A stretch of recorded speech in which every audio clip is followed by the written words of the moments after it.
ഇപ്പോൾ CPI നേതാവ് Shrimati Annie രാജ ടെലിഫോണിൽ ചേരുന്നുണ്ട്. ശ്രീമതി ആനി രാജ, മുകേഷിനെതിരെ ഇപ്പോൾ കേസ് കൂടി എടുത്തിരിക്കുന്നു. നേരത്തെ തന്നെ മുകേഷ് ആ സ്ഥാനം ഒഴിയണമെന്ന ആവശ്യം താങ്കൾ ഉന്നയിച്ചതാണല്ലോ.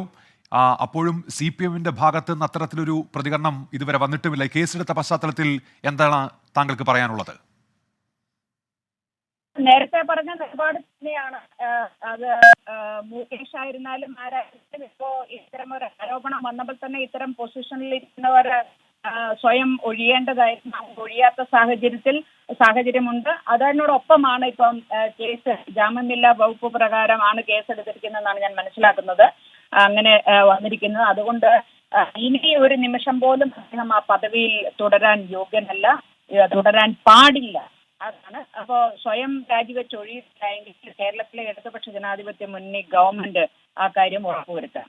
ശ്രീമതി ആനി രാജ, ഇപ്പോൾ ഇക്കാര്യത്തിൽ താങ്കൾ ഉൾപ്പെടെ ഇത്തരത്തിൽ വിമർശനം ഉന്നയിക്കുന്ന ഇവിടുത്തെ സ്ത്രീപക്ഷ പ്രവർത്തകരൊക്കെ അത്തരത്തിൽ ഒരാവശ്യം ഉന്നയിക്കുന്നു. പക്ഷെ അതൊന്നും CPM ആ നിലയ്ക്ക് മുഖവിലക്കെടുക്കുകയോ ഒരു രാജ്യനിർദ്ദേശം നൽകുകയോ ചെയ്യാത്ത എന്തുകൊണ്ടായിരിക്കും ശ്രീമതി ആനി രാജ? ഇല്ല, അതൊക്കെ നിങ്ങൾ ആ പാർട്ടിക്കാരങ്ങനെ ആ പാർട്ടിയോട് ചോദിച്ച് അവരാണ് അതിന് പറയേണ്ടത്.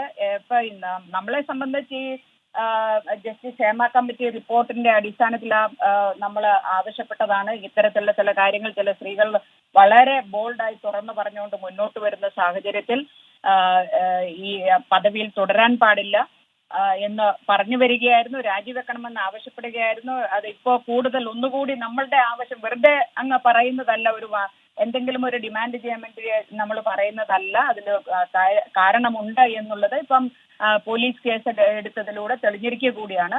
ആ ഒരു സാഹചര്യത്തിൽ ആർക്ക് എന്ത് അഭിപ്രായം ഉണ്ടെങ്കിലും അതല്ല, ഈ രാജ്യത്തെ നീതി നിയമവും നടപ്പിലാവണം. അതിനുവേണ്ടി തന്നെ ഇദ്ദേഹം രാജിവെക്കണം.